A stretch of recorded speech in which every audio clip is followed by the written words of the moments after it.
అండి, అందరికీ నమస్కారం. Welcome to our channel. This is Vikram from learner zone. ఈరోజు మనం 8th క్లాస్లో ఎంటర్ అవుతున్నామండి. ఇక్కడ మనకు ఈరోజు చూసుకున్నట్లయితే దాదాపుగా మనకు 3rd నుండి 7th క్లాసెస్ వరకు అన్ని పాఠాలు కూడా చెప్పడం జరిగింది తెలుగులో. అలాగే మనకు 3rd నుండి 7th వరకు సోషల్ చెప్తున్నాము. 7th రన్నింగ్ అవుతుంది.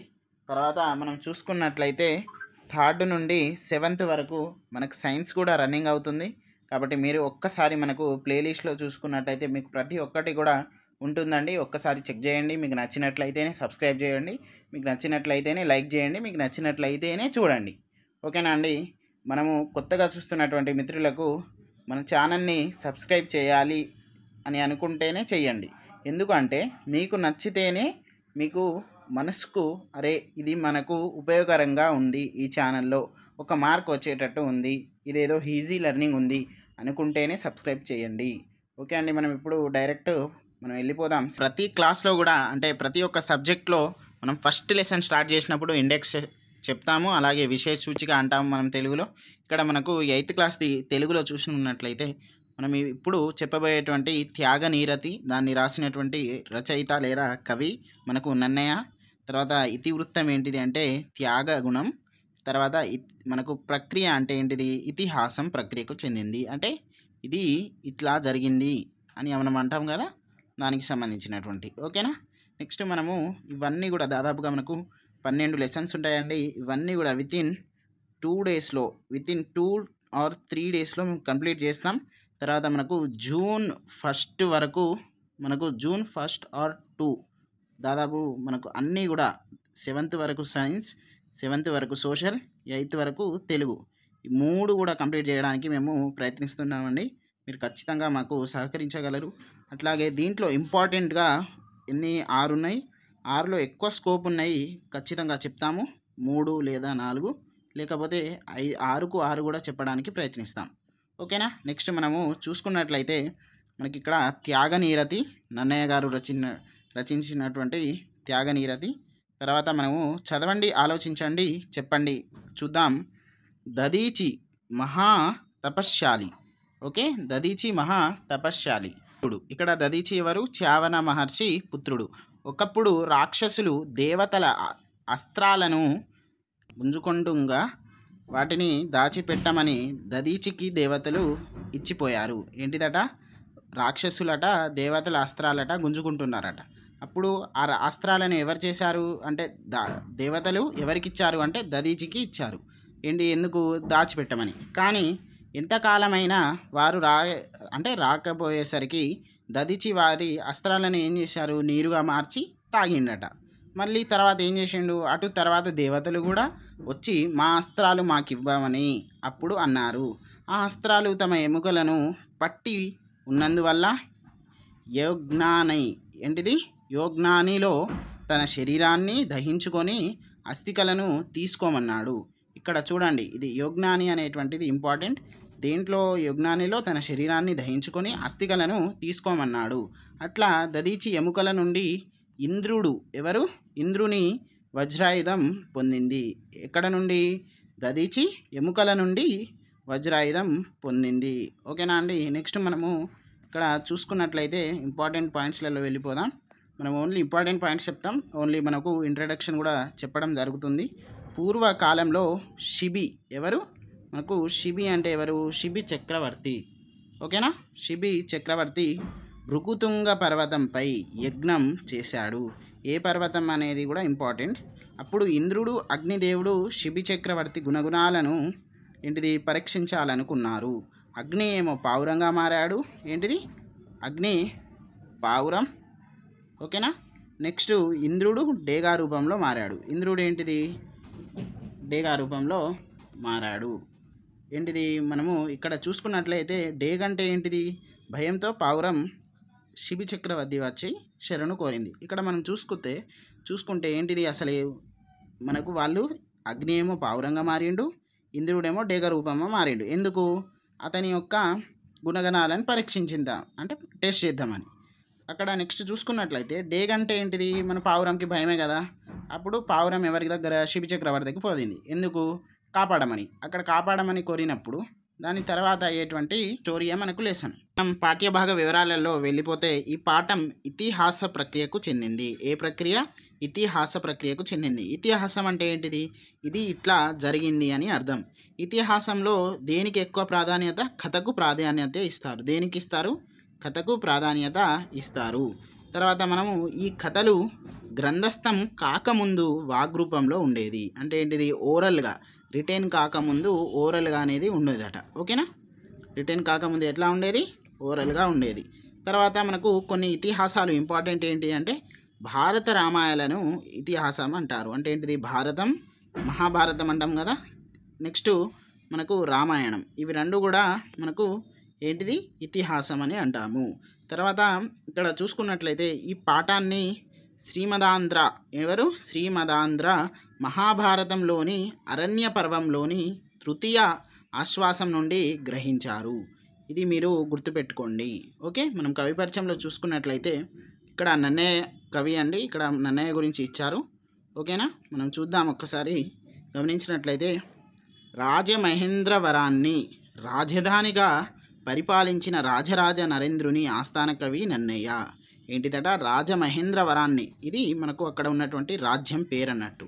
ఆ రాజధానిగా పరిపాలించినటువంటి రాజు ఎవరు? రాజరాజ నరేంద్రుడు. అతని యొక్క ఆస్థాన కవి ఎవరు? మన నన్నయ్య. ఇప్పుడు మనం చెప్పుకోబోయేటువంటి ఇతనికి వాగను శాసనుడు అనేటువంటి బిరుదు ఉంది. ఇది చాలా అంటే చాలా ఇంపార్టెంట్. దీంట్లో నుండి డిఎస్సిలలో వచ్చేటువంటి ఛాన్స్ ఉంది. ఓకేనా? నెక్స్ట్ మనం చూద్దాం. ఇక్కడ వ్యాసుడు మహాభారతాన్ని సంస్కృతంలో రాశాడు. ఇది ప్రీవియస్గా వచ్చినటువంటి బిట్టు. ఇక్కడ ఎట్లా మనకు కన్ఫ్యూజ్ చేస్తారంటే తెలుగులో ఎవరు రాశారు? మనకు నన్నయ్య తిక్కన ఎర్రన. మరి సంస్కృతంలో ఎవరు రాశారు అంటే మనకు వ్యాసుడు అనేది గుర్తుపెట్టుకోండి. ఓకేనా? ఇక్కడ చూసినట్లయితే నన్నయ్య మహాభారతంలోని 18 పర్వాలు. ఏంటిది?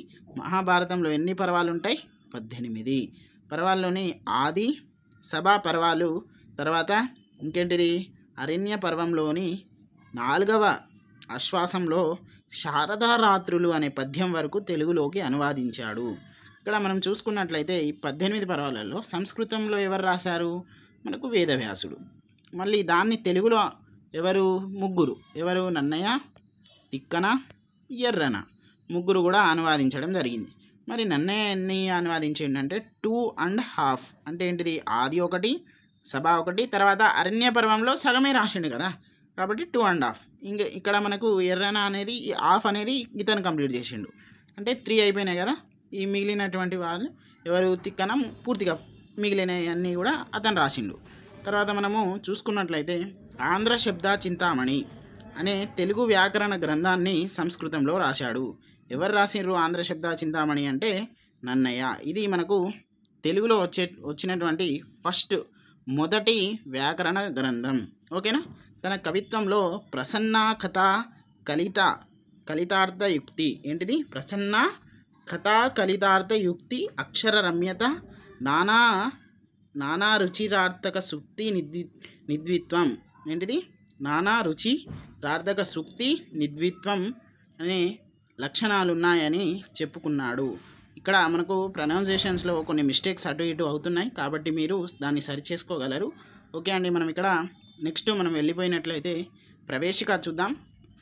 ప్రవేశిక చూసుకున్నట్లయితే మన ప్రాచీన సాహిత్యంలో నైతిక విలువలకు ఎంతో ప్రాధాన్యం ఉంది. భారత రామాయణాలు ఏంటిది? ఉత్తములైన రాజుల కథలను వివరిస్తాయి.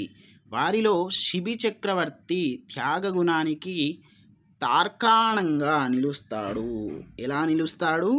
తార్కాణంగా నిలుస్తాడు. తనను ఆశ్రయించిన ఒక పావురాన్ని డేగ నుండి రక్షించడానికి తన ప్రాణాలను సైతం లెక్క చెయ్యడు. అది ఎట్లానో తెలుసుకుందాం. ఓకేనా అండి? మనము ఇదంతా కూడా మీరే చదువుకోవాలి. ఇక్కడ జస్ట్ మనం ఓన్లీ ఇంపార్టెంట్ పాయింట్సే చెప్తాము. అది కూడా మనకు ఇంట్రడక్షన్, ప్రవేశిక, పాఠ్యభాగ వివరాలు, తర్వాత మనం వ్యాకరణాంశాలు. ఇక్కడ ఒక్కసారి చిన్నగా స్టోరీ చూసినట్లయితే ఎవరు డేగ రూపంలో ఎవరు వస్తారు? ఇంద్రుడు. తర్వాత మనకు పావురం రూపంలో అగ్నిదేవుడు వస్తాడు. వీళ్ళిద్దరు వచ్చేసి ఏం చేస్తారు? మనకు ఈ శిబి చక్రవర్తికి పరీక్ష పెడతారు. ఏంటిది? అతను డేగ ఏమంటాడు? ఆ పావురాన్ని వదిలేసేయి అని అంటాడు.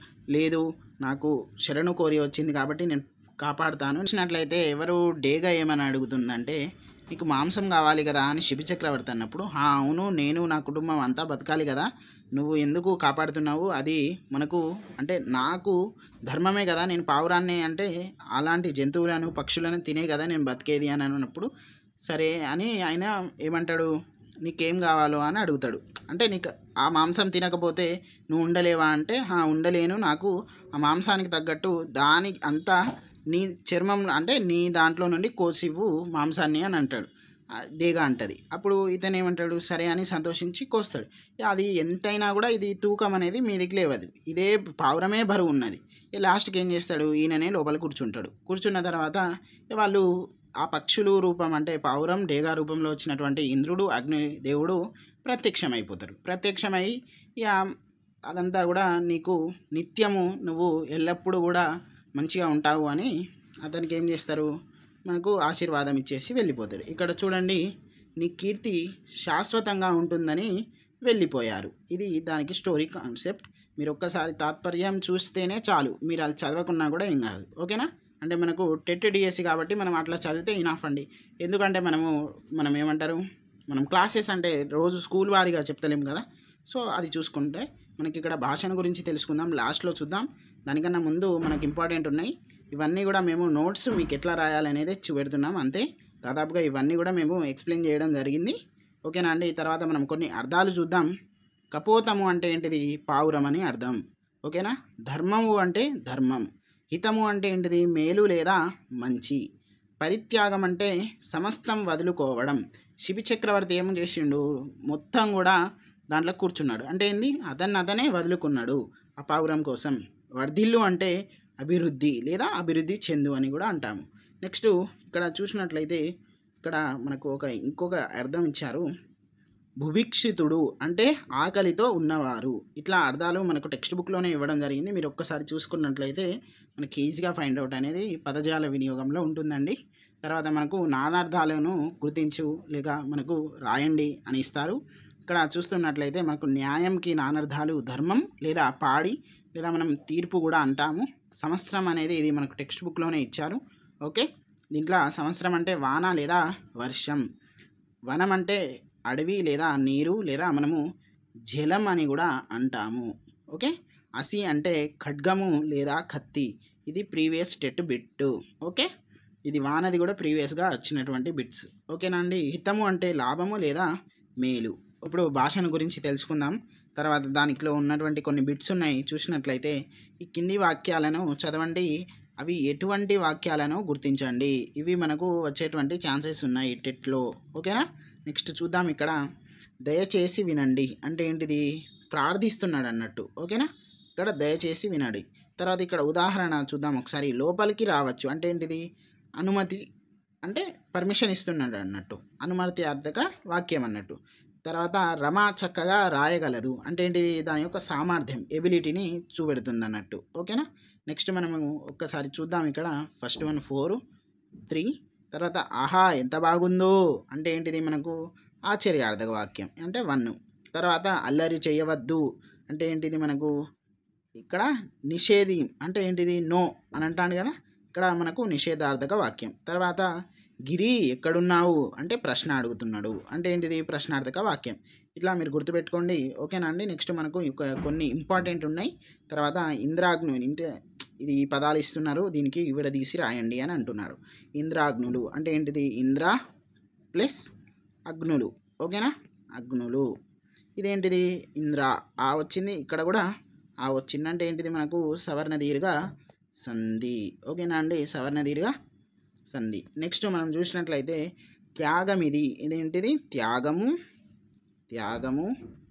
ప్లస్ ఇది అంటే మనకు త్యాగము ఏంటిది అంటే ఉత్వ సంధి ఓకేనా నెక్స్ట్ మనం ఇక్కడ చూసినట్లయితే ఆహారార్థకం ఏంటిది ఆహార ప్లస్ అర్థం ఓకే ఆ వచ్చింది కదా ఇక్కడ కూడా ఆ వచ్చింది కదా అంటే ఏంటిది మనకు సవర్ణ దీర్ఘ సంధి ఓకేనా నెక్స్ట్ మనం ఇంకొకటి చూద్దాం నేనెట్లు అంటే ఏంటిది నేను ప్లస్ ఏంటిది ఎట్లు అంటే ఏంటిది నేను ఇక్కడ ఏమొచ్చింది వచ్చింది కదా అంటే ఏంటిది ఉత్వ సంధి ఇట్లా గుర్తుపెట్టుకోండి మీరు.